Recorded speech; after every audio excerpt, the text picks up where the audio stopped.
Thank you for taking the time to listen to today's story. I truly appreciate your comments, feedback, and thoughts. Don't forget to like, share, and subscribe to support the channel.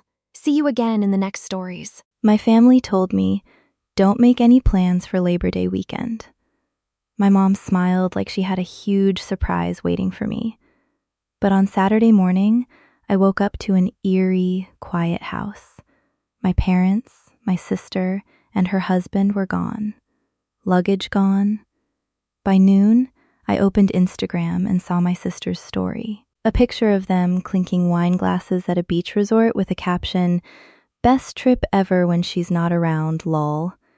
They thought it was hilarious. They thought leaving me behind to pay for their secret getaway was the ultimate prank. But they forgot one tiny detail. I'm the one who manages the family's business accounts, owns the coastal house they booked, and holds the lease to their vehicles. I didn't yell. I didn't comment. I just made one phone call, and by Monday, they were stranded. My name is Emily Carter. I'm 33 years old, and for as long as I can remember, I've been the designated backbone of my family. While my younger sister, Madison Carter, spent her 20s bouncing between temporary hobbies and expensive trips, I was the one working 50 hours a week. Beyond my own job, I managed the back-end operations for my father's small logistics business, handling invoices, organizing payroll, and silently fixing financial mistakes whenever money ran tight. So, when Labor Day weekend approached, I was exhausted and looking forward to a break. For weeks, my mother and Madison Carter kept dropping hint after hint. "Don't make any plans for Labor Day, Emily Carter," my mother would say with a knowing smile. "Just wait. We have a huge family surprise planned, and you've earned it." I genuinely thought they were finally acknowledging how hard I'd been working. I pictured a quiet weekend getaway, maybe a cozy cabin or a weekend by the coast together. On Saturday morning, I woke up early, packed a small bag, and walked downstairs. The house was dead silent. I checked the driveway. Both of my parents' cars were gone. Madison Carter's garage bay was completely empty. I walked through the quiet hallway, calling out their names, but only my own voice echoed back. I checked the kitchen counter. No note, no text, nothing. Panicked, thinking there had been a sudden family emergency, I grabbed my phone and dialed my mother's number. It rang twice before going straight to voicemail. For 3 agonizing hours, I sat at the kitchen table staring at my phone. I sent text after text into the void asking if everyone was okay, if there had been an accident, or if I had somehow misread the schedule. Silence. Around noon, I opened Instagram to check for any updates. The very first story at the top of my feed was posted by Madison Carter.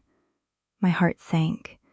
It was a video shot in crisp, high definition. The background showed a sun-drenched private balcony overlooking the turquoise waters of an exclusive beach resort, the exact coastal destination I'd been saving up to visit for over a year. The camera panned across a lavish table filled with chilled seafood towers, bottomless mimosas, and my family raising their glasses in a toast.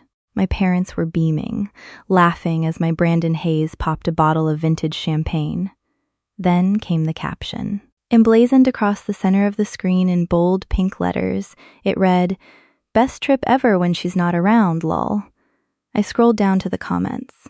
Madison Carter's friends were already weighing in with laughing emojis, posting things like, "Finally got some peace and quiet?"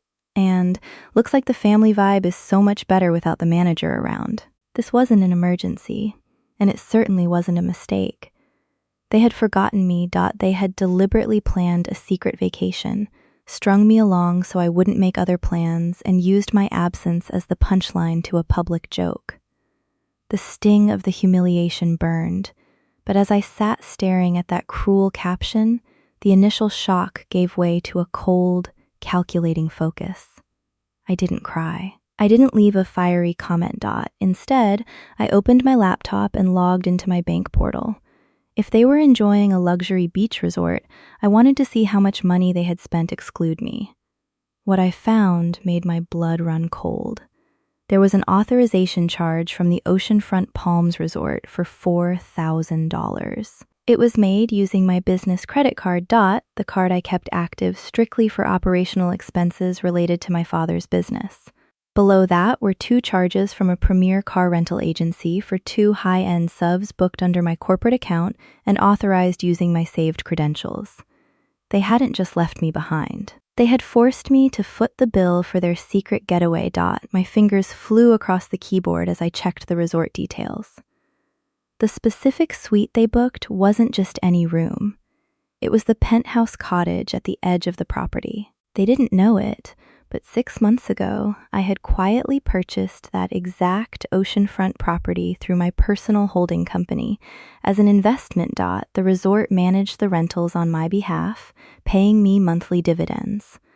My family assumed the cottage was owned by some anonymous corporate entity. They were drinking my champagne, driving cars leased under my name, and sleeping in a luxury cottage that I literally owned, all while mocking me on social media. They thought they had pulled off the ultimate sneaky prank. They had no idea they had just walked straight into a trap of their own making. I didn't lose my temper, and I certainly didn't text the family group chat to demand an explanation. Giving them an emotional reaction was exactly what they wanted. Instead, I poured myself a quiet cup of coffee, pulled up my merchant dashboard, and began systematically taking apart their holiday weekend. My first phone call was to the fraud department of my credit card issuer. I calmly explained that my business card had been taken without authorization and used for fraudulent charges, specifically pointing out the $4,000 transaction at the resort and several luxury dining bills.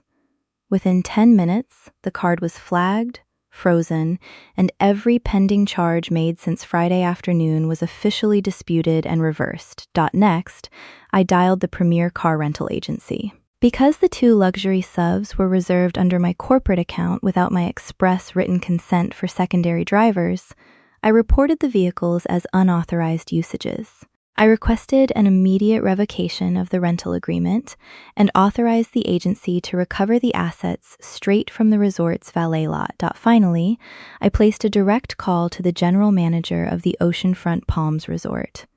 I skipped the front desk and called the executive line reserved for property owners. After verifying my ownership credentials for the penthouse cottage, I informed the manager that the occupants currently staying in my unit were uninvited trespassers who had accessed the property through fraudulent payment methods. I instructed management to immediately revoke their keycard access, lock down the unit's private amenities, and process a formal billing audit for all unpaid resort charges. By the time I hung up the phone, every safety net they had stolen from me was completely gone.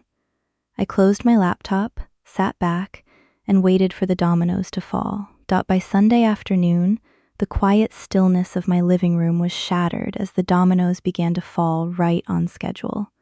It started at 3 o'clock. My family had just returned from a morning at the beach, expecting to head up to the penthouse cottage to shower and order room service. Instead, when my sister tapped her room key against the lock, a sharp red light flashed. The key cards had been completely deactivated. When they marched down to the front desk to complain, expecting the white glove treatment they thought they'd paid for, they were met by resort security and the duty manager. In front of a crowded lobby, the manager politely informed them that all pending charges on their file had been declined due to reported fraud.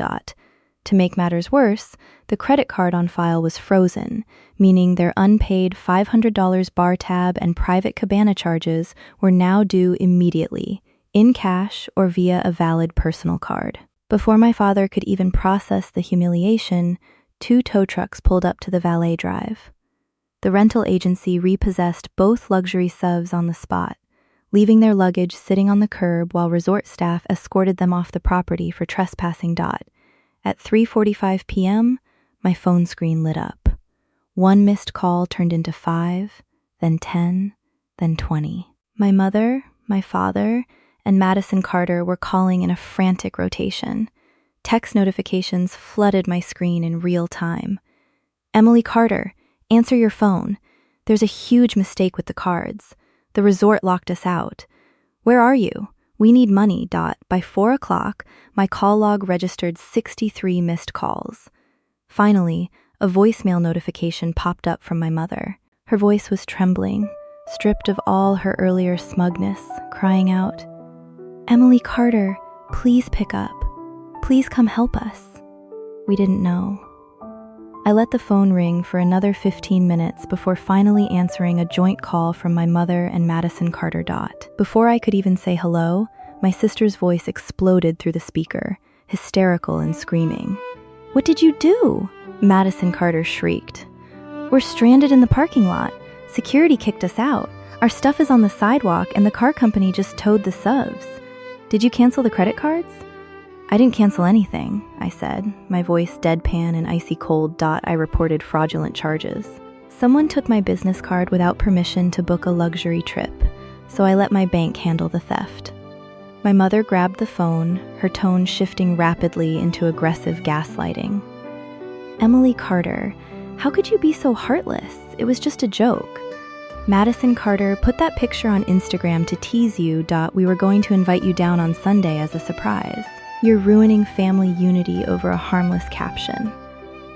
"A harmless caption?" I scoffed. "Best trip ever when she's not around, lol, isn't a surprise, Mom. Stealing thousands of dollars from my business account to pay for your luxury dining isn't a joke. It's a crime." I heard my father in the background yelling about how much money they now owed the resort in out-of-pocket fees. "Dad," I interrupted, cutting straight through his shouting. "Listen to me very carefully. As of 5 minutes ago, I have officially resigned as the operations manager for your business. I handed all account access over to your certified accountant. I froze every corporate line of credit under my name, and I am no longer covering your payroll shortfalls. Emily Carter, wait," my father stammered, the anger instantly draining from his voice as reality hit him. "You can't just leave the business like this. We'll go under." "You should have thought about that before you treated me like a piggy bank and a punchline," I replied. "You wanted a vacation without me? Congratulations. Now you get to figure out how to pay for your life without me too." Before anyone could say another word, I hung up. They had to pay for a $200 ride share just to get back home, leaving most of their heavy luggage behind until they could settle their unpaid bills. Over the next few weeks, the full consequences of their actions hit them like a freight train. Without my financial safety net and back-end management, my father's business was forced to downsize drastically. Madison Carter had to sell her prized designer collection and take out a high-interest personal loan just to cover her share of the resort damages and legal threats. My mother tried sending guilt-tripping messages through relatives. But once I shared the credit card receipts and social media screenshots with the extended family, the sympathy completely evaporated. As for me, I packed my bags, officially moved into my seaside cottage, and turned into my permanent home. Every morning, I drink my coffee on the very balcony where they once stood, looking out over the ocean in total peace. I finally realized that standing up for yourself isn't about getting revenge. It's about removing yourself from tables where you aren't respected. Now, I'm curious about all of you watching today. What would you have done if your family pulled a stunt like this? Would you have handled it quietly, or would you have cut them off completely? Let me know your thoughts in the comments below, and don't forget to like and subscribe for more stories. Thanks for watching, and I'll see you in the next one.